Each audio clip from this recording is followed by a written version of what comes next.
Com vocês, então, o professor doutor Leandro Carnal.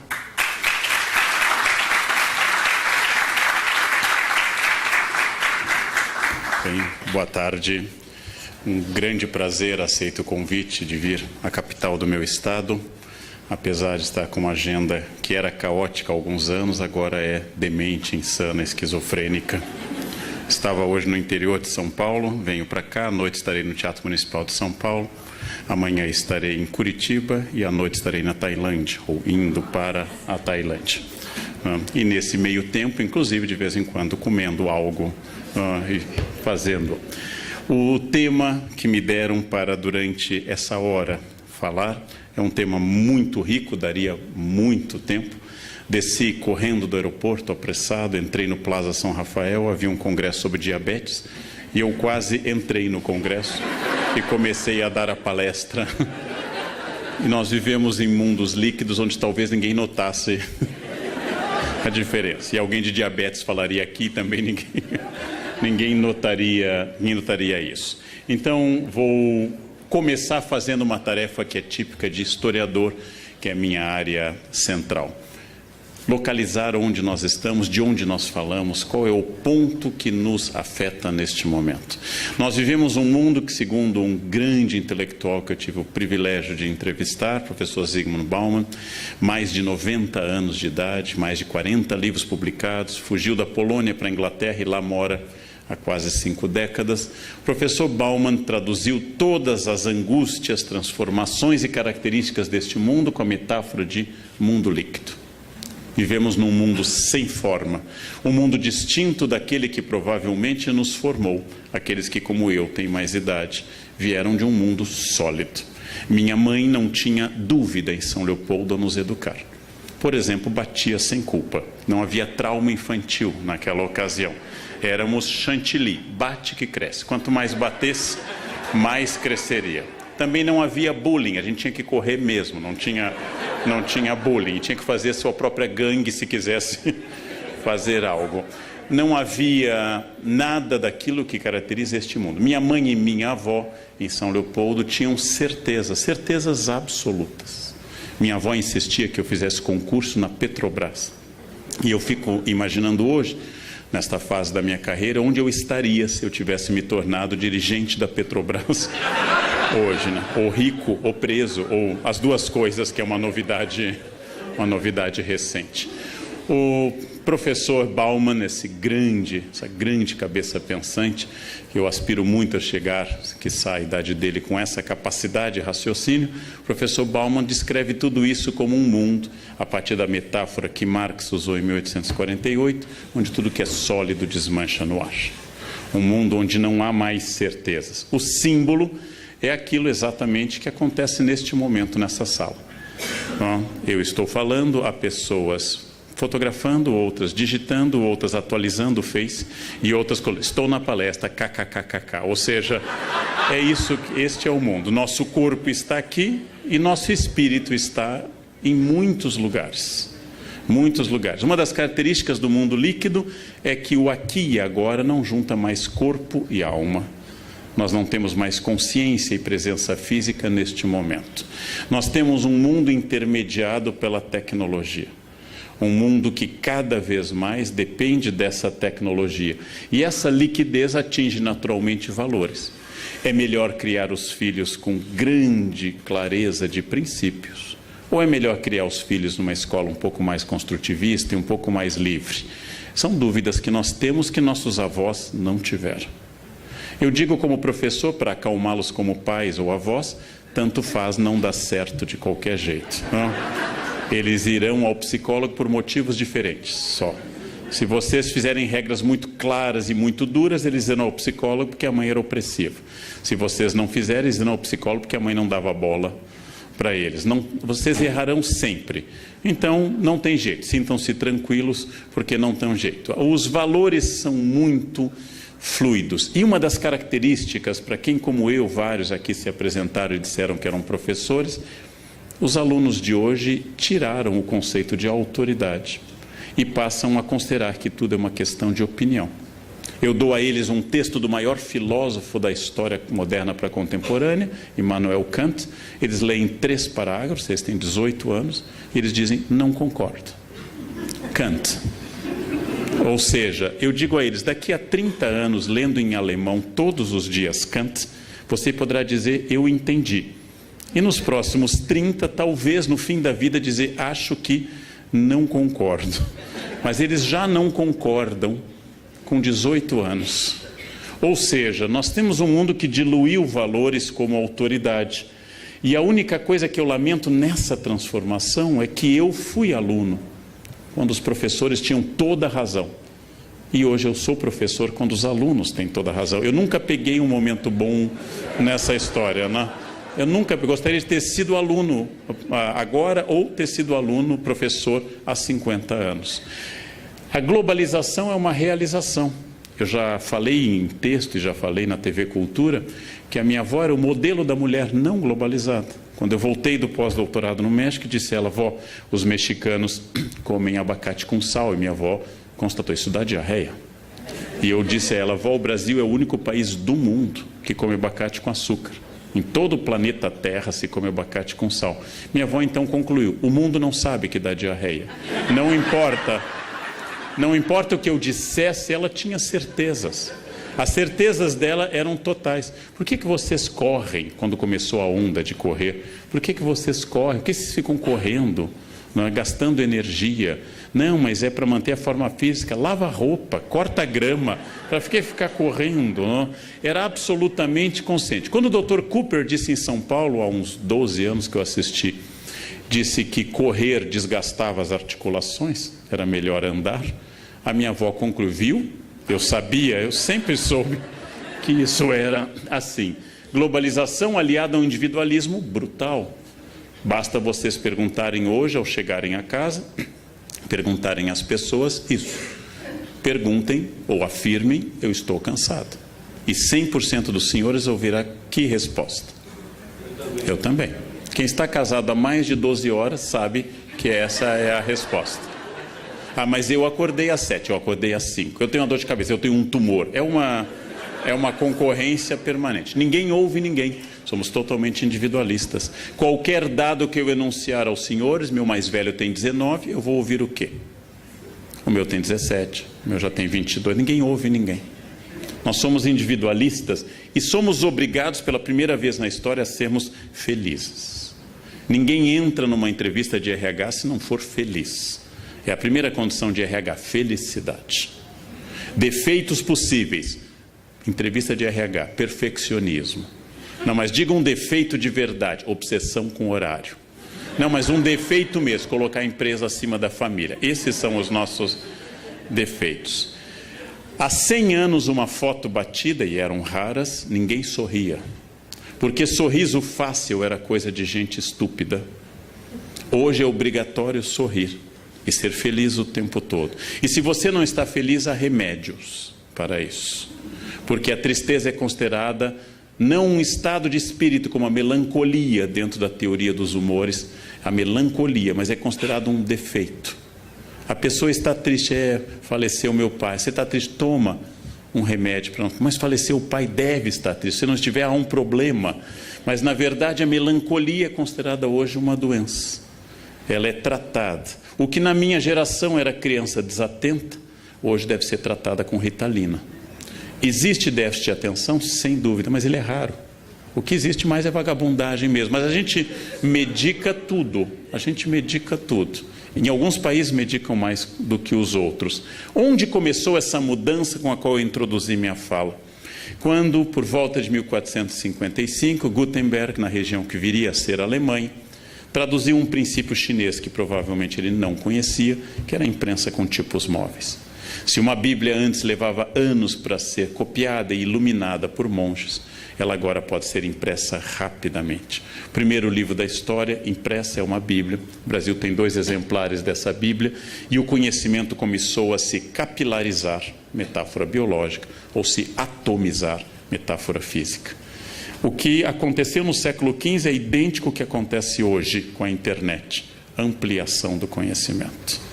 Antes, apenas meia dúzia de padres tinham acesso ao conhecimento. Jean Delumeau, historiador, diz que a Bíblia é o incenso da reforma. Sem a Bíblia, sem a imprensa, não teria ocorrido um fenômeno como Lutero. Não teria ocorrido um fenômeno como Calvino, que passam a imprimir seus livros. E imprimir cada vez mais rápido e passam a difundir. Esta mudança tecnológica atinge esse objeto que aqueles que na sala conhecem naturalmente têm certa idade. As pessoas que têm a minha idade para cima têm um mantra na cabeça: ASDFG, C cedilha LKJH. Esse é um mantra. E aí vem uma das coisas notáveis deste mundo contemporâneo.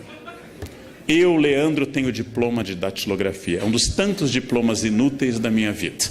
Eu tenho um diploma de datilografia. E meus sobrinhos mais novos, que nunca estudaram datilografia, digitam mais rápido do que eu. Ou seja, eu fui preparado para um mundo que não existe mais. Uma criança me perguntou na exposição que eu fiz em São Paulo, a escrita da memória. Eu mostrei uma máquina antiga com teclado QWERTY para mostrar como funcionava o teclado. E ela perguntou: tio, o que é isso? E eu dei a resposta de um professor: isso é uma impressora wireless. E ela achou muito moderno, uma impressora wireless que capta sinal em qualquer lugar. Com essas metáforas eu mostrei a ela algo que ela nem entende mais. Eu tenho um sobrinho de 5 anos que eu tenho uma hipótese, que não é uma certeza. Quando a gente diz alguma coisa: Davi, não faça isso, ele faz assim para a gente. E eu acho que ele está tentando passar a tela. Eu acho que ele acha que a realidade do mundo é touchscreen, ou seja, é só fazer assim que a tela avança. Ele faz assim para a gente. Eu não sei se é isso, mas eu desconfio que ele acha que em caso de incômodo basta avançar uma etapa do jogo. Eu visitei a Nova Inglaterra há 2 anos com uma equipe brasileira para analisar escolas, coisa que eu faço muito no mundo todo, e havia uma professora alfabetizando crianças sem lápis e caneta, só com tablet. E uma das professoras do meu grupo, da USP, horrorizada, diz: o que acontece com essa criança quando não tiver lápis? E a professora, muito inteligente, disse: o mesmo que a senhora quando não tem computador, não escreve. Sem instrumento de escrita a gente não escreve. Tanto faz se seja uma caneta ou um computador. A única vantagem é que numa ilha deserta eu posso escrever na areia SOS. E um jovem vai ficar procurando sistema para mandar um pedido de socorro. Mas é uma mudança muito rápida, gente. Eu fiz provas nisso. Eu sou especialista em mimeógrafo. É outra habilidade inútil que a minha biografia me deu. Tantos colegas eram alcoólatras por essa causa. De manhã cedo o mimeógrafo começava a rodar. A gente sabe imprimir coisas com mimeógrafo, rodar provas com mimeógrafo. Eu sei dar uma aula com retroprojetor. Eu sei fazer uma lâmina de acetato com o conteúdo da aula. Fiz muito isto. Ou seja, há uma mudança no conhecimento. Eu mostro aqui uma enciclopédia e penso: eu sei procurar numa enciclopédia. Não há um sistema de busca, existe uma ordem alfabética. Eu fui criado para um mundo que não existe mais, um mundo que desapareceu, um mundo que se tornou obsoleto à medida que eu cresci. E eu aprendi tecnologia, porém, eu aprendi como segunda língua. E todos os que vieram muito depois de mim aprendem como língua nativa. Essa é uma diferença grande. Para saber a idade de uma pessoa, façam perguntas como: o cabo é HDMI ou USB? E pronto, vocês já terão uma pista muito grande. Observem como a pessoa digita: um só dedo, mais de 30, 2 polegares, menos de 30. Observem como a pessoa insere imagens nas mensagens de WhatsApp. Os jovens inserem mensagens adequadas. Os adultos jogam muitas figurinhas, mas não têm a menor ideia do que aquilo significa. Ficam botando o rostinho, mas nem conseguem ver bem, por causa da presbiopia, qual é o rostinho adequado. E ficam mandando, porque acham moderno ficar mandando essas coisas. Bem, o que aconteceu neste mundo líquido que o Bauman nos advertiu? Em primeiro lugar, dissolveram-se fronteiras, todas as fronteiras. Fronteiras de idade, fronteiras de tratamento, fronteiras de gênero. Fronteiras de gênero foram dissolvidas. Houve relativismo de valores, que é a nossa marca hoje. E a incerteza, como dizia um professor meu, é a marca contemporânea. Essas transformações são tão rápidas, tão volumosas, tão agitadas, que nós perdemos a referência. Lembrando que um homem que dormisse no ano de 1100 e acordasse em 1300, veria muito pouca transformação na Europa. Um homem que dormisse em 1980 e acordasse em 2015 não se comunicaria conosco. Se eu dissesse a ele, um homem de 1980 manda um torpedo, ele imaginaria uma batalha naval. Não, passa um what? Que? What? Não, ele não saberia se comunicar, porque em 1980, em alguns lugares muito avançados, havia impressoras matriciais. Não havia mouse e havia teclados de fósforo verde do computador. Havia disquetes grandes. Disquete, jovem, anotem, depois o tio faz uma explicação. Vão anotando essas palavras vintage. Disquete. Isso. Esses dias eu traduzi um poema na Unicamp e aparecia a palavra petticoat em inglês e as pessoas, o que é isso? Eu disse, anágua. Aí silêncio. Silêncio. Anágua é o máximo. O que é comum? Confundir o fim de um mundo com o fim do mundo. Quando eu começo a dizer o mundo está acabando, significa que o meu mundo que me deu significado está acabando. O mundo que me traduziu está acabando. O mundo que eu aprendi a viver, o mundo das minhas novidades está acabando. Quando eu tinha 7 ou 8 anos, nós íamos a Porto Alegre conhecer a escada rolante nas lojas americanas e tomar uma banana split lá em cima. Viemos conhecer e voltamos todo orgulhosos para o Colégio São José em São Leopoldo, dizendo, a gente conhece a escada rolante, que o quê? A escada sobe sozinha, a gente tem que dar um pulinho nela e ela vai... E ninguém acreditava, achava que a gente estava brincando com isso. Este é o meu mundo. Não é o século XV. Este é a metade para o fim do século passado. Este é o mundo que me formou. Este mundo passou rapidamente. Por isso que meus alunos, eu disse, sempre me elogiam e dizem, professor, o senhor está bem para a idade. Porque alguém de 18 anos olha para alguém de 52 como eu e diz, nossa, que é um milagre, né? Eu vou ao banheiro sozinho, por exemplo. Infelizmente, vou banheiro sozinho. Todas essas questões são questões de uma rapidez de fatos. Que quando as pessoas olham para um ídolo do passado, para quem tem 14 anos é Xuxa. Quando falam de um ídolo do passado, é algo anterior à atual década. Isto significa que este quadro do Munch, o Grito, pintor norueguês, é o quadro fundacional da modernidade, pintado na década de 1890, há várias versões. Ele pinta o Estreito de Oslo, o Fiord de Oslo, ele pinta o céu alaranjado, provavelmente pela erupção do Krakatoa, e ele pinta esse mundo sem linha, desesperado, expressionista, sem muita tranquilidade. A modernidade líquida começa neste momento, com essa dependência tecnológica. Realmente, a primeira definição contemporânea de inferno que eu acabei de ouvir é que inferno é um lugar sem rede Wi-Fi. Este é o inferno. É um lugar que você não consegue conectar nada. Isto é literalmente hoje o inferno. E a linguagem, naturalmente, tem que acompanhar essa rapidez líquida. Não, já falou. Isso é uma mensagem. Machado de Assis, nosso gênio da língua, morto em 1908, diria, não é língua portuguesa, mas o autor é gaúcho, RS. Achim não é português, TB também não, e o resto também é um código.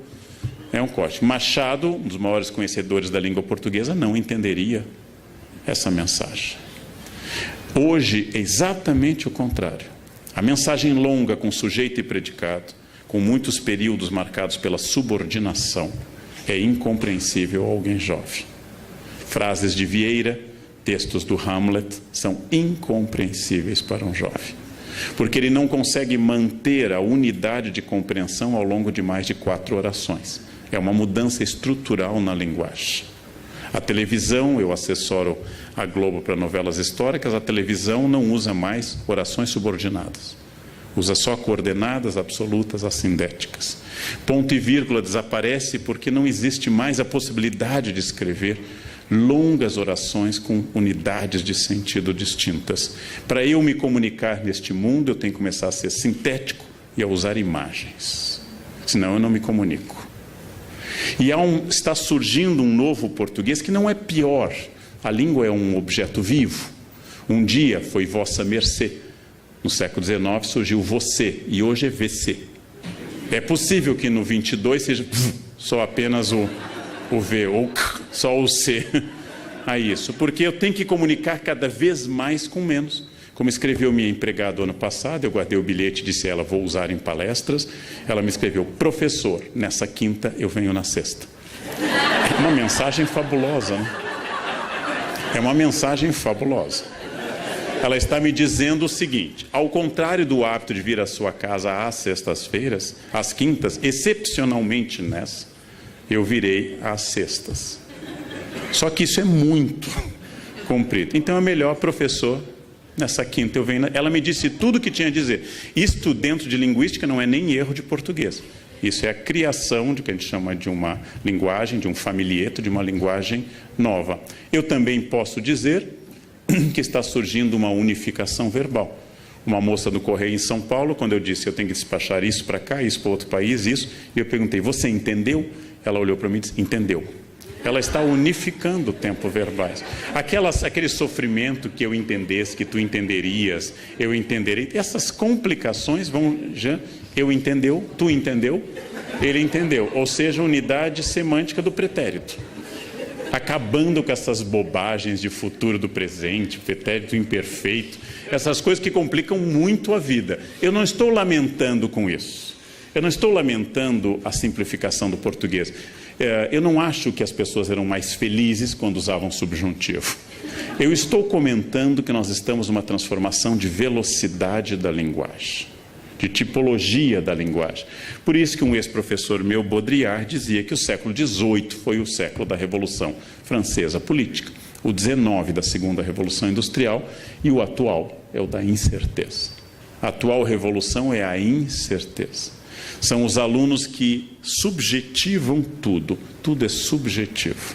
Tudo depende unicamente do sujeito e deve ser apenas registrado e não vivido. Pessoas que fotografam alguém se afogando, ao invés de ajudar.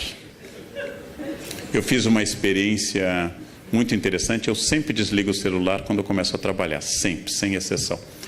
Eu nunca trabalhei com o celular ligado na minha vida. Mas eu estava irritado com os meus alunos da pós, que ficavam me acompanhando pelo celular. E aí eu fiz uma experiência pedagógica, bem professorzão. Eu deixei ligado e fiz falsamente que eu usava durante a aula, coisa que eu nunca fiz na vida e espero nunca fazer. Eles faziam uma pergunta, só um pouquinho, aí eu olhava o celular. No final da aula, eu triunfante fiz a pergunta piagetiana. Vocês entenderam o que aconteceu hoje? Eles, não, professor, o que foi? Ninguém notou. Ninguém notou. O que significa isso? Que eu preciso morrer, é lógico. A geração seguinte precisa chegar, porque eles não se importam mais com o celular. Eu me importo no trabalho muito. Eu não me importo com o celular naquilo que ele pode me servir. Mas quando eu estou trabalhando, eu me importo muito.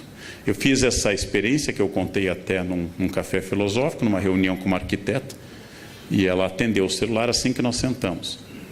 Eu esperei, depois ela atendeu de novo, eu esperei de novo. Na terceira vez tocou, era eu ligando para ela. E dizendo, já que você prefere, vamos continuar pelo celular. É estranho, mas é uma questão de mudança. É uma questão de que a imagem é mais importante do que qualquer outra coisa. Registrar é mais importante do que qualquer outra coisa. Quer dizer, o mais importante é o que ocorre em todos os lugares e que é um gesto de simpatia, não há nenhuma antipatia nisso. As pessoas têm que tirar foto, inclusive comigo, como aconteceu 1.500 vezes aqui fora. Elas têm que tirar foto. Esta é a prova que eu vivi a experiência. Isso não é ruim, é simplesmente a imersão de uma nova característica. A imagem é a experiência. Não fotografou, você não viveu. É provável que uma criança de 1 ano tenha mais fotografias do que todo o século XIX teve. Eu não tenho da minha avó, de nenhum dos meus avós, nenhuma fotografia deles anterior ao dia do casamento. Era a primeira fotografia deles, no dia do casamento. E outra em alguma festa familiar. Isso em ambientes já urbanos. Este é o choque cultural. Eu sou submetido, eu sou exposto a uma velocidade cada vez maior e cada vez mais dados. Quem achava que a internet acabaria com papéis, quem achava que a internet acabaria com casa atulhada, enganou-se. Hoje nós temos internet, computadores e papéis. Nós temos memória no computador e papéis. Os papéis continuam sendo mandados. Cada tese que chega à minha casa semanalmente, são 4 ou 5 eucaliptos derrubados. Chega em PDF e em papel para isso. Mas há uma confusão que é preciso ser dito, que atinge o tema da nossa reflexão de hoje. A informação é extraordinariamente grande, mas isso não é formação. E as pessoas estão confundindo as duas coisas. Nunca tivemos tanto acesso à informação, mas isso não me torna nem médico, nem historiador, nem advogado. Isso não me torna sequer um bom cozinheiro, sequer uma boa bordadeira. Jovens, anotem bordado, outra palavra, depois o tio fala. Então, não tenho, como brinca um grande amigo meu, médico, o Jairo Idal, os pacientes chegam com o seu exame já consultado o Dr. Google. Ah, meu HDL está tanto. E ele pergunta, o que você recomenda nestes casos? A confusão entre informação e formação é muito grande, porque nós temos um imenso alargamento de fontes e uma menor relevância dessas fontes. Tenham conta que Santo Agostinho, teólogo mais influente do Ocidente, leu menos e tinha menos livros do que qualquer um dos senhores. Santo Agostinho provavelmente tinha uma biblioteca de 200 livros.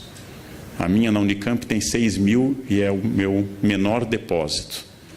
E o mais notável, eu sou muito menos que Agostinho de Hipona. Isso é que é o notável. Eu tenho muito mais informação que Agostinho de Hipona. Eu sei coisas que Agostinho de Hipona nem desconfia. Mas como Agostinho de Hipona tinha apenas uma Bíblia, e eu tenho 17 traduções da Bíblia, ele lia aquela Bíblia sem parar e refletia sem parar sobre aquele texto. E eu leio todas as fontes. Vejam um exemplo. Em 1853 estreou a Traviata, linda ópera de Verdi, no Teatro La Fenice, em Veneza. Foi um show para as quase 500 pessoas que puderam ver essa estreia histórica, mas só aquelas pessoas. Ninguém fora daquela sala teve acesso à música ou à valsa do brinde que começa a ópera. Passados 100 anos, jovens, isso é um long play. Passados 100 anos, eu podia comprar 10, 20, 30 versões da Traviata gravada. Não era mais o privilégio de um grupo de aristocratas em Veneza. Passados mais alguns anos, eu posso baixar centenas de gravações musicais da Traviata. Eu posso olhar centenas de vídeos no YouTube. E eu posso ler o libreto completo na ópera e teoria crítica. E não obstante, há menos gente especialista em ópera hoje do que em 1853. E é esta confusão que as pessoas fazem. Informação não é formação. Houve uma capilarização do conhecimento, não houve um aumento da compreensão. Nós não somos hoje mais sábios do que éramos há 50 anos. Mas nós temos difundido muito conhecimento, porque a experiência, segundo um grande filósofo alemão, Walter Benjamin, ela perdeu a aura única. A experiência aumentou o meu potencial crítico comparativo, mas reduziu o tempo que eu posso dedicar a isso, porque eu sou obrigado a fazer muitas coisas ao mesmo tempo. O resultado é que eu obtenho muito mais dados, mas eu tenho dificuldade em filtrar dados válidos. A internet é uma fonte de bobagens inesgotável.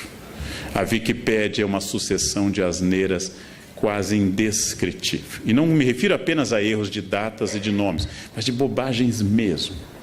Porque as pessoas podem livremente interferir. Os dados flutuam. E as escolas ainda não deram este salto, as escolas ainda são arcaicas, elas ainda acham que o importante é a transmissão do conhecimento, quando na verdade o desafio hoje é a retenção e a formação do conhecimento. Eu não preciso mais de memória, não preciso mais decorar nada, não preciso saber de cor. E tudo isso está atingindo o ponto que eu quero desenvolver agora, este mundo líquido. Primeiro, acontece como o conhecimento, como aconteceu com tudo, que a fé está customizada. Significa que cada pessoa adapta a si. Agostinho diz com toda clareza que a pessoa que seleciona da Bíblia o que quer e rejeita o que não quer, acredita em si e não na Bíblia. E esta é a regra de hoje. Olha que Agostinho não conheceu o que acontece hoje. Essa é a regra de hoje. Você é católico? Sou. Então o Papa é infalível. Não, eu não acredito nisso. Maria é virgem. Ah, não, essa parte eu não concordo. Você é contrário à pílula anticonceptiva? Não, eu sou a favor da pílula. Não, você acha realmente que é pecado, por exemplo, isso e aquilo? Não, isso não. Então, meu filho, o que você é? Já que nenhuma das crenças católicas é sua, mas é a customização da fé. Não, a igreja diz isso, eu vi na Bíblia, mas eu acho que é assim. Essa é a autoridade contemporânea. O eu se sobrepõe a tudo. Eu sou católico, mas eu gosto de acreditar na reencarnação. Bem, o Papa Pio IX definiu como heresia a reencarnação. Mas como você responde? Não, mas o Papa é o Papa, eu sou eu, e eu acho. Ou seja, eu não estou pensando que alguém deva ser dogmático ou não. Não estou pensando se alguém deva acreditar ou não, ser fiel à linha da sua igreja, adventista, presbiteriana, luterana, católica ou da comunidade judaica. Eu estou pensando como eu customizo a fé, como eu adapto ao meu interesse. O Deus do século XXI é, de todos os períodos da história, o Deus mais pessoal e subjetivo. É o meu Deus, não é o nosso. Ele é o menos autoritário e o menos exigente. Ninguém acredita que será condenado, isso é uma característica brasileira. A Veja fez uma longa pesquisa. Ninguém acredita que vá para o inferno. Na Idade Média, as pessoas tinham quase certeza que seriam condenadas. Hoje, ninguém mais vai para o inferno. E a pesquisa da Veja incluiu presídios e políticos. Ninguém vai para o inferno. Quando eu era criança, na aula de catequese, o padre Alexandre, em São Leopoldo, falava da visão das crianças de Fátima que caíam no inferno como folhas de outono. E a gente se assustava, eu pelo menos me assustava. O inferno está fechando as portas por falta de candidatos. Todos se acham dignos do paraíso. Essa é uma característica contemporânea. A fé se customizou e Deus me entende. Deus me entende. Bandidos, gente, fazem o sinal da cruz antes de assaltar. Isto é uma característica específica nossa. Temos um certo panteísmo, ou seja, é um Deus diluído em todos os lugares, um animismo panteísta, e a subjetividade, é o meu Deus. Eu rezo do meu jeito, do jeito que eu gosto, nas ocasiões que eu acho importantes. Eu irritei uma vez uma colega de avião, que eu pego muito, porque pela primeira vez na vida, 2 anos já, foi agosto, o avião arremeteu em Congonhas. Eu nunca tinha passado por isso. Ele tenta pousar, não consegue. E vai de novo. E você testa a força do esfíncter anal. Não, você testa a sua consciência intestinal num grau alto. E ele vai fazendo aquele esforço sobre aquela área que a TAM tentou fazer o mesmo e não conseguiu. Você sobrevoa aquela área. Então, é aquele momento, eu, fiel a uma certa ideia ainda de ser gaúcho, fingi tranquilidade. Lendo o meu livro. A senhora do meu lado fazia sinais da cruz ferozes, né? De tudo que é tipo ortodoxo, com 3 dedos, meio satanistas de baixo para cima, mas fazia todos os sinais da cruz possíveis. E aí o avião estabiliza, você solta, verifica se está tudo bem, e ela me perguntou, o senhor não reza? Eu disse, olha, a senhora já rezou. A área mínima de proteção me inclui, né? Eu estou do lado dela. Deus não vai matá-lo, não? A ideia, ela me olhou com olhares terríveis. Eu gosto de dizer essas coisas, né? Num avião, ano passado, uma senhora deu aquela tremida e me disse, minha Nossa Senhora Aparecida. Eu disse, olha, padroeira da aviação é Nossa Senhora de Loreto. Não reze para a entidade errada, né? Você vai pedir Nossa Senhora Aparecida, não é o departamento dela, ela rejeita, o avião cai. Nossa Senhora de Loreto. Guardem a palavra. Nossa Senhora de Loreto. Bem, o panteísmo e a subjetividade vêm junto com infantilização. Esse tipo de mensagem de um Deus infantilizado, entre o cafona e a infância, entre o kitsch e a teologia, é hoje dominante. A ideia de Deus é um Deus infantilizado, não é à toa que a expressão Papai do Céu está em alta. Nada de Deus de sofrimento, nada do Deus da Sexta-feira Santa. A procissão do Senhor morto não é mais, a dor, a paixão segundo São Mateus, do luterano Bach, é vista pela beleza artística, não mais pelo conteúdo. É o Deus infantilizado, é o Deus meio cafona que vem sempre ao meu encontro de braços abertos. O Cristo juiz, o Cristo de Mateus 25, o Cristo condenador, o Cristo do fim do mundo está em crise. O Cristo Salvador, a soteriologia, a salvação divina está em ascensão. As imagens dizem sempre: este carro pertence a Jesus, creio em Deus, até o Porta dos Fundos tem um videote que Jesus vem reclamar o carro, já que você disse que esse carro é de Jesus, Jesus vem levá-lo embora. A adaptação da mensagem religiosa à mensagem de propaganda é outra característica notável deste mundo. A ideia de que eu devo manifestar publicamente, muito mais importante que eu manifeste na camiseta, no carro e no adesivo, do que eu viva qualquer preceito evangélico. Ou seja, aquele motorista que está escrito, esse carro pertence a Jesus, ou tem o peixe, um dos símbolos mais antigos do cristianismo, e hoje de pertencimento a uma igreja específica, também fura o sinal vermelho e vai. Ou seja, esse carro pertence a Jesus, mas o motorista continua demoníaco, absolutamente demoníaco. A base disso é que a religião hoje tem que ter uma mensagem clara e pessoal. Faz sucesso o padre, o pastor, o pregador, o rabino, inclusive, que fale de cura e prosperidade. E não traga às pessoas a dimensão trágica da existência. A relação é individual, não rezo mais pelo país. Eu rezo sempre por mim e pela minha família. E, finalmente, ela é sempre positiva. Padre, pastor, rabino, mulá islâmico, que fale muito em compromissos, em obrigações e outras questões, perde público. Eu tenho que ser positivo. Essa é uma imagem de um pintor famoso e que faz esse Jesus pop. É uma imagem clássica do coração de Jesus, é um Jesus do século XVIII para o XIX, essa imagem, mas foi aqui adaptada a uma linguagem pop. Jesus com um coraçãozinho na cara. Não é ruim nem bom, o historiador não faz isso. Isto é apenas uma infantilização customizada da imagem de Jesus. Não é menos fiel, já que não temos nenhuma imagem de Jesus. Não é menos fiel à imagem original, mas é uma customização de um Buddy Christ, de um Cristo legal, que me entende sempre, que está sempre ao meu lado, que não estabelece obrigações. Nós temos hoje, como em tudo, inclusive na lei, uma religião dos meus direitos e nunca dos meus deveres. Isso vale para a Constituição brasileira, isso vale para a religião também.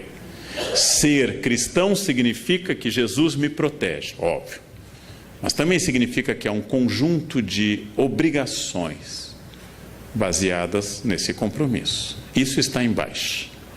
Jesus amigo, Jesus protetor, Jesus Buddy Christ, Jesus legal, é hoje uma marca. Jesus é o meu melhor amigo. Jesus simpático, Jesus handsome, bonitão, estendendo a mão, é o meu melhor amigo. O Jesus da cruz está embaixo. No Congresso Brasileiro existe um crucifixo. Me entrevistaram uma vez, perguntaram o que eu acho. Eu disse: olha, só tem um problema, não sei como não deu processo, mas eu disse: Jesus foi crucificado entre 2 ladrões. E no Congresso tem 513 deputados. É demais. Eu acho que nem Jesus merece essa carga, né? 2 ladrões ainda conseguiu converter um. 513 deputados, gente. Eu pediria a retirada do crucifixo por motivos religiosos e não de Estado laico. Pediria por respeito a Jesus. Respeito a Jesus. Outro traço da crença atual é que ela tem que ser o mais catártica, ou seja, a palavra catarse, palavra aristotélica, o mais cheio de energia, missa animada, seja ela carismática, seja ela um culto neopentecostal. Mesmo naquele protestantismo que é o limite entre o protestante histórico e o pentecostal, que é o batista, há um bom culto, é aquele culto animado. Erguei as mãos, dai glória a Deus, canta, anima. Eu, como estudo religiões, eu frequentei a missa do Padre Marcelo. Eu recomendo aos senhores, porque é um caso muito interessante, mas tem que ir logo, porque não dá para ir na terceira idade. Você não tem energia, você não chega ao credo, porque senta, levanta, grita, rodopia, não dá. É uma missa para jovens com boa capacidade aeróbica, boa capacidade, porque ele é animado. O cara animado é aquele. Então, a ideia de um rito catártico, que as pessoas vão na marcha com Jesus, que vão numa missa carismática ou vão num culto neopentecostal, é outra característica dessa crença. Ao lado de um fenômeno urbano típico da década de 70 em diante, que é o New Age. Teorias orientais. Yin, Yang, da teosofia, do taoísmo, que atinge a teosofia. Ecologismo, Deus está nas árvores, nas cachoeiras. Animismo, Deus está diluído na natureza, e assim por diante. Essas religiões da nova era entendem o sagrado como geral, que você deve sentir a grande metáfora que é a energia, palavra que me irrita em particular. Quando as pessoas, você sente nesse hotel essa energia? Claro que sinto, 5 estrelas, a cama é ótima, eu sinto uma energia fabulosa, né? Quando tem aquela toalhinha de esfoliação suave, que você passa no rosto e é uma lixa, eu sinto uma energia ruim. As pessoas fazem isso, meditam sem meditar, tiram poses porque é New Age. A influência da astrologia, do I Ching, da angelologia clássica, ou seja, da parte da teologia que estuda os anjos, do tarô, de símbolos de boa proteção, de incorporação de elementos de outras religiões, por exemplo. É o caso do Brasil, onde passamos nos últimos 30 anos a utilizar branco no Ano Novo, influência de cultos afro-brasileiros, e agora lingerie vermelha, se você quer amor, lingerie amarela, se você quer dinheiro. Imaginem alguém de cueca vermelha, o que atrai a isso? Um Exu, né? O que atrai uma pessoa de cueca vermelha? Cueca amarela. Imaginem a cena de cueca amarela. Salvo se alguém aqui está com cueca amarela, é exceção do que eu estou dizendo. A crença de que tudo isso faz parte de um processo geral, já que não é uma ordem nem cristã, nem especificamente católica, se vestir de branco no Ano Novo. É um conceito do sagrado, um conceito geral do sagrado que incorpora elementos de Kabbalah, incorpora elementos da tradição judaica da interpretação dos números, elementos de angelologia e assim por diante. Este conceito de sagrado tem uma metáfora que une tudo, a energia. Energia é uma metáfora que agora vem acompanhada de uma outra tipicamente contemporânea, que me irrita um pouco, que é física quântica. Quando as pessoas não têm a menor ideia de um fenômeno, elas dizem que é física quântica. Elas também não têm a menor ideia do que seja física quântica. Aliás, elas não têm do que é física newtoniana, que é mais fácil, quanto mais a quântica. Eu também não sei o que é física quântica. Fiz um curso na Casa do Saber de 4 aulas, mas continuo não sabendo. Porém, eu não uso essa metáfora. Quando não tem explicação, é física quântica. Bem, outra questão, a sincronicidade. Tudo ocorre em benefício, em meu benefício, que é um dos pensamentos mais antigos e tradicionais do mundo. Perdi o avião, foi melhor. Foi melhor assim. Tentei viajar, não consegui. Deus tem Parkinson, escreve certo por linhas tortas. Eu vou entender no final. No fundo, é um barateamento de uma das mensagens mais bonitas da Bíblia, que é o livro de Jó. Por que sofrem os bons? Deus diz isso a Jó, né? Você pescou o Leviatã, você sabe o que eu quero, né? Quando Deus recrimina Jó. Só que essa teologia de Jó, que é os capítulos 1, 2 e o final são os mais antigos do Antigo Testamento, essa teologia de Jó vira uma espécie de universo que conspira a meu favor. Minha empregada me diz que leite com manga dá certo, dá morte. Então eu quis demonstrar a ela que isso é uma lenda e comi manga com leite. Não morri. Ela disse, não, mas o senhor é neto de alemão, não funciona. Então já tem uma variante. Só mata brasileiro luso, clássico, né? Aí ela me disse, não fala, professor, que acontece. Eu disse, esse teto vai cair, viu? Não caiu, então não acontece. Não. E ela, não, mas não é assim, tem que dizer com convicção. Não tem jeito. Não tem jeito, é quântico isso. Finalmente, os elementos orientais como karma e dharma, tradicionais nas religiões do Oriente, e que aqui são ressignificados sem muita propriedade. Karma e dharma são usados numa noção bastante livre de que é o seu karma. É meu karma ter na minha frente no avião alguém perdido, que não consegue achar o seu lugar, que vai até o meio do avião e descobre que é o lugar 2A. Então vem voltando contra Piracema, tentando voltar ao lugar 2A. É meu karma, é meu karma. Eu tenho que, em outra vida eu prejudiquei fila de avião, então nessa eu vim com essa missão. E acima de tudo, uma ideia até um pouco perversa, que doença é fruto do pessimismo e da amargura. Pessoas azedas têm câncer, pessoas para baixo têm câncer. E aí eu lembro, Madre Paulina, padroeira no Brasil contra o câncer. Era uma pessoa super para cima e morreu com câncer. Madre Teresa de Calcutá não era azeda e teve câncer, entre outros problemas. A ideia de que o otimismo cura tudo, você tem que ser para cima, você tem que ser animado, é uma ideia infantil. É uma ideia de crianças de fase pré-operatória. Se eu pensar, acontece. E o pensamento cria tudo. É um pouco idolátrico esse pensamento. É o clássico pecado de substituir o Criador pela criatura. Ou seja, a ideia que as partes práticas das religiões, como o islamismo, que eu estou dando um curso neste momento na Unicamp, diz com grande clareza, especialmente o islamismo sufi: confie em Allah e amarre seus camelos com firmeza. Essa é a parte prática. Inácio de Loyola dizia: reze como se os homens não existissem e trabalhe como se Deus não existisse. Essa é uma forma um pouco moderna e prática, mas isso aqui é um pouco infantil. O que você está fazendo? Estou pensando muito positivo. É um pouco problemático isso. Há uma nova consciência que mistura conceitos indígenas, culto à natureza, chás, maconha, ayahuascas, ervas e assim por diante. Essas pessoas fundem num sincretismo contemporâneo essa crença. Eu vou dar um exemplo que eu visitei e não conhecia ela. Quando eu fui a primeira vez, ela já tinha falecido. Mas a tia Neiva é uma ex-caminhoneira que fundou perto de Brasília o Vale do Novo Amanhecer, onde as pessoas se vestem com roupas egípcias, incas, católicas. E ela já faleceu, e aqui está a tia Neiva com seus mentores, que são entidades indianas e indígenas, e também católicas.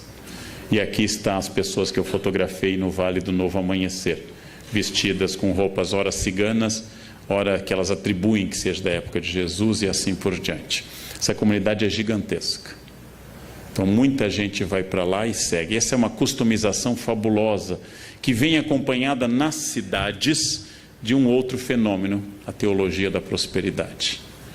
Substituindo talvez a teologia da libertação, que pregava uma análise sociológica de base provavelmente de materialismo dialético, surge uma ideia de que Deus, ao abençoar, traz a prosperidade pessoal. São os cultos que eu frequento bastante para fazer anotações, em que se diz, por exemplo, se eu conheci Jesus e eu saí do Serasa. Eu estava longe de Jesus e eu estava com a conta no vermelho. Agora eu conheci Jesus, eu comprei um Corolla, já temos uma casa em Tramandaí e nós vamos em breve fazer uma viagem até Bariloche, a gente vai ver neve. Essa ideia de que Jesus acompanha a prosperidade econômica, contrária à tradição de que a pobreza nos aproxima de Deus e a riqueza nos afasta, essa teologia da prosperidade faz muito sucesso. Faz muito sucesso. Deus quer não apenas seu bem-estar espiritual, óbvio. Deus quer não apenas a sua saúde, mas Deus quer também a sua prosperidade material. E esta é uma novidade. Ela começa na década de 70 aproximadamente, com os textos do atual bispo Edir Macedo, e depois se espalha por vários cultos e atinge várias percepções cristãs em particular. Quando eu digo isso, em nenhum momento eu estou dizendo que isso é errado. Eu sou historiador. Bom, então eu estou pensando por que em determinado momento, ao invés de Deus estar ao lado dos pobres, Deus começa a valorizar a classe média em ascensão. Amando os pobres, mas mirando na classe média em ascensão. Todo discurso de fé contemporâneo inclui uma ideia clara, que é a ideia da exclusão da dor. A exclusão da dor. Eu acabei de fazer, faz um ano, um longo trabalho junto a um dos médiuns mais famosos do Brasil, que é João de Deus. E é uma das coisas mais fascinantes que eu fiz na minha vida. A cidade inteira se veste de branco. E vão lá com problemas e com doenças, e vem gente do exterior. E tem até um documentário, John of God. Não? E as pessoas fazem, e ele diz: mantenha a quimioterapia, mas confie na minha mediunidade. Bom, é fascinante isso. É fascinante, é uma expressão fascinante de um homem, é um fazendeiro, é um homem que tem fazendas, mas é quase analfabeto, é um homem tosco, mas com carisma extraordinário, e as pessoas realmente acreditam, e elas sentem a energia do local. A fé atual é muito midiática. Me refiro aqui à extraordinária missa ocorrida em Copacabana, com a primeira viagem do Papa Francisco a América Latina. Houve uma surpresa geral. A missa deveria ter sido num outro lugar. No mês mais chuvoso no Rio de Janeiro, escolheram um lugar que tinha pântano. Foi uma escolha, não é fácil fazer esse tipo de escolha, tem que pensar muito. Tem que pensar muito. É pegar o mês de chuva em Porto Alegre, fazer na Ilha da Pintada um campo para fazer uma... Conseguiram. Aí transferiram para Copacabana. A missa atraiu muita gente. Francisco começava a revelar seu extraordinário carisma e sua simpatia. E este milagre, que é um Papa argentino simpático, é um milagre absoluto, absoluto. É a maior prova. São Malaquias diz que ele é o último Papa, né? São Malaquias profetiza todos os 168 Papas seguintes até o atual, Francisco, né? E os brasileiros vão para o juízo final com este sorriso, né? A igreja sobreviveu a tudo, mas pegou um argentino, acabou, né? O fim do mundo acabou. Que bobagem, que bobagem.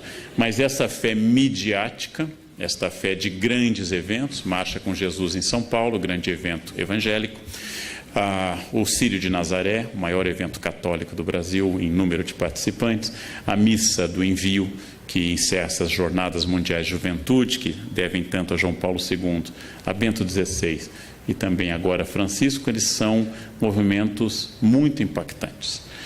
Eu diria que, ao contrário do século XIX, quando Nietzsche anunciou que Deus estava morto, quando os liberais anunciaram a morte iminente de Deus, que os liberais estão mortos e Deus vai bem. Deus vai bem. Essa é uma velha piada universitária. Deus está morto, assinado Nietzsche. Embaixo, Nietzsche está morto, assinado Deus. Ou seja, é uma velha piada. Se há 50 anos, que era um período muito mais conservador, como eu acabei de falar para a revista Isto É, há 50 anos havia poucas emissoras religiosas de rádio e de televisão. Hoje eu tenho que ter cuidado, porque praticamente só tem emissoras religiosas. Logo, em plena modernidade líquida, Deus aparece como uma boia, uma segurança, uma referência permanente. E o futuro da religião hoje é mais brilhante do que a gente poderia dizer na década de 60. Na década de 60, o cardeal Vicente Scherer tinha acabado de inaugurar um grande seminário em Viamão, esperando uma explosão de vocações, e as vocações despencaram. Muita gente achava que a igreja fecharia por falta de candidatos. Isso mudou. Isso mudou. Ainda há carência de vocações, mas isso mudou. E as igrejas evangélicas se capilarizam com muita rapidez e também mudou este quadro. Há mais gente religiosa em 2015 do que havia em 1980. Há mais gente religiosa. Há um efeito enorme nas periferias do Brasil sobre a questão de drogas e de álcool da presença religiosa. São pessoas que passaram a viver isso. Em prática, eu diria que, como todo mendigo até hoje, pede uma esmola pelo amor de Deus e agradece que Deus lhe abençoe, que os discursos religiosos continuam tendo muito sentido semântico e prático na nossa sociedade. Como nós enfrentamos, como diz que Thomas, problemas estruturais sociais, como nós continuamos com problemas estruturais, sociais, culturais e econômicos, o discurso religioso continua muito significativo dentro deste vazio. Dentro deste vazio contemporâneo que tem uma imensa dificuldade em estabelecer referências, nessa velocidade que eu fiz toda a primeira parte acelerada, as mensagens continuam com sentido. Dando um curso uma vez sobre tradução de hebraico na Unicamp, eu lembrei que, veja uma metáfora que perdeu totalmente sentido, que é belíssima, mas perdeu sentido. As metáforas agropastoris da Bíblia. O reino de Deus é semelhante ao grão de mostarda. Eu sou a videira, vós sois os ramos. O que significa para um ser humano urbano nascido no centro de Porto Alegre? Aquele que acha que uma galinha é uma Knorr viva, ou seja, que nunca teve contato com a natureza, que não tem ideia do que seja um grão de mostarda. Para ele, mostarda é um potinho que existe no supermercado. Eu poderia mudar, pegar o Salmo 23 ou 22 da Vulgata, o Senhor é meu pastor, nada me faltará, Dominus regit me, em latim. Eu poderia mudar para o Senhor é meu provedor de banda larga, ele nunca cairá. Isso faria as pessoas entenderem mais rapidamente. Mas um dos encantos da religião é o seu arcaísmo. É usar uma linguagem, e não é à toa que depois de relativamente reprimido, o latim volta à igreja. São autorizadas hoje dezenas de missas pelo Brasil pelo rito tridentino. pela missa de São Pio V. Significa que os discursos e as práticas religiosos por causa do discurso, significa que hoje há mais fila para casamento numa igreja, como aqui, a São José, aqui, do que havia há 50 anos. Em 1968, as jovens queriam sair de casa e queriam levar uma vida hippie. Em 2015, elas têm o mesmo sonho da avó, um marido rico, bem-sucedido e casar de branco na igreja. Nós somos notavelmente mais conservadores do que há 50 anos. As pessoas fizeram a Revolução Francesa, mas querem morar em Versailles. Elas querem continuar morando em casa, com a liberdade da Revolução Francesa. O que acontece hoje, se você marcar numa igreja como Nossa Senhora do Brasil, em São Paulo, o seu casamento, que precisa de 3 anos de antecedência, se você perder o noivo, mantenha a data marcada. É mais fácil você vir a encontrar outro do que encontrar. Mantenha a data marcada, porque é fundamental se você quiser. O sonho hoje é coletivo. A avó, a mãe e a menina continuam sonhando com casamento de branco na igreja. Isso é notável. Isso é notável. Nós continuamos explicando mazelas sociais por tudo isso. Mas, se para encerrar é óbvio que nós temos pertencimentos líquidos, que, por exemplo, instituições tradicionais como a maçonaria perderam muitos membros nos últimos anos, que pertencimento a clubes e sociedades hoje é muito mais fraco. Se é verdade que hoje está em ascensão um Deus pessoal e positivo, que o Deus da obrigação, o Deus terrível, o Deus de Mateus 25, como eu disse, não está na moda, e que as fronteiras se diluíram, eu também posso pensar, para encerrar, uma questão mais filosófica. Esse Deus atual apropriado pelas pessoas. Esse Deus que exige muito pouco de mim e confirma a minha vida. Já que hoje nós confirmamos tudo. Eu devo comer esse quindim? Eu sempre tenho uma resposta. Pai, você já malhou tanto. Pai, você merece. Hoje é quarta. Tanto faz o dia, né? Hoje é quarta. Né? Amanhã você corre mais na esteira. Eu sempre tenho uma justificativa. E as pessoas colaboram. Elas nunca dizem isso, não como não. Elas dizem... Ai, como você merece. Né? Se você não comer, vai fazer mais mal ainda se você não comer. Né? Ou seja, nós estamos num universo em que tudo que sou eu é explicável. É explicável. E eu preciso fazer dessa forma. A fé atual é uma forma de prisão imanente. Ou seja, naquilo que a gente considera de material, imanência, aqui e agora, hic et nunc. Aquilo que eu considero de imanente, atual, individualista. É difícil saber, apesar da imensa importância da religião hoje, institucional e pessoal, nos dois campos. É difícil saber se a fé média das pessoas é uma forma sofisticada de ateísmo religioso. Ou seja, que elas se aproximam de Deus para não colocar o delas na reta, mais do que para se entregarem a um plano. A fé exigente dos evangelistas, a fé exigente dos grandes santos, tenho que pregar, ai de mim se não o faço. A fé que tira alguém do seu conforto em Lisboa e o leva para a Itália, Santo Antônio, a fé que faz alguém dar seus bens, Francisco, a fé que muda a vida de um homem dissoluto, como Inácio, ou como Agostinho, a fé que faz uma jovem bonita e rica, como Clara, abandonar tudo e entrar numa vida. Esta fé é uma fé de entrega a um plano maior. Esta fé atual é uma fé que me favorece em tudo. Se eu estou triste, Deus me consola. Se eu estou alegre, Deus me confirma. Se eu tropecei, Deus me ampara. E se eu tenho metas, Deus me leva a elas. Similar ao tratamento que muita gente dá ao seu cachorro. Ele está sempre ao meu lado. Fica feliz quando eu volto. Claro, você dá a ração. Ele associa a sua chegada à comida. A felicidade dele é total. É alguém que lhe ama profundamente. Vem aquele velho teste. Coloque sua mulher no porta-malas do carro e no outro um cachorro. Deixe 3 horas e abra e veja a reação. Aí você vai saber quem lhe ama de verdade.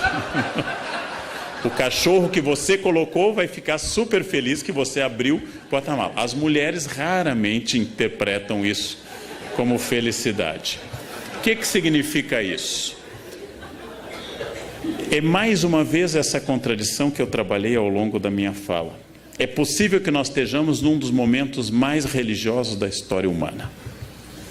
Haja vista a grande quantidade de manifestações, associações, instituições, congressos, etc. É possível. E é possível que uma parte desta nova religiosidade tenha a ver com a emersão de um homem líquido, que dá muito pouca importância a algo que não lhe favoreça. E eu diria, não sendo religioso, que o maior desafio dos religiosos hoje é cristianizar os cristãos. Esse é o grande desafio. O desafio do século XV era cristianizar indígenas, 16, no 19 eram os asiáticos, os africanos, idólatras, liberais, ateus. Hoje o desafio é cristianizar os cristãos e parar de dizer Senhor, Senhor, e começar a entender o desafio que significa uma opção de entrega. Então, este é o grande desafio. O campo é bom, porque nós temos hoje um prestígio religioso maior do que nunca. A influência política das religiões em 2015 no Congresso é maior do que em 1950. Getúlio Vargas, ateu total, inaugurou o Cristo Redentor em 31. Abriu todos os congressos eucarísticos da era Vargas. Facilitou o Congresso Eucarístico de Porto Alegre, que já não era mais no governo dele. Ele já estava deposto. Ou seja, porque ele sabia, como Napoleão, que perguntado pelo Papa Pio VII, você pode governar sem Deus? Napoleão diz, sem Deus eu posso, sem os bispos não. Então, esse é o aspecto prático de um homem prático, como Napoleão ou como Getúlio, ateus como Potts. Agora, esta é a questão e o grande desafio contemporâneo. Esta é a grande questão. Quer dizer, como enfrentar um ambiente que formalmente é religioso e na prática é completamente egoísta, voltado para si e totalmente alheio a quaisquer desafios religiosos possíveis. Né? Como falar de Deus para quem tem Deus no carro, na casa, na camiseta, mas só não tem no coração e na atitude. Esse é um desafio é o mesmo desafio de sempre. Como falar da lei para doutores da lei, para escribas e para fariseus, aqueles que pagam o dízimo sob o cominho e não entenderam o básico. Esse é o desafio contemporâneo do mundo líquido. Era o que eu tinha a dizer na hora que me reservaram. Muito obrigado pela atenção dos senhores. Obrigado.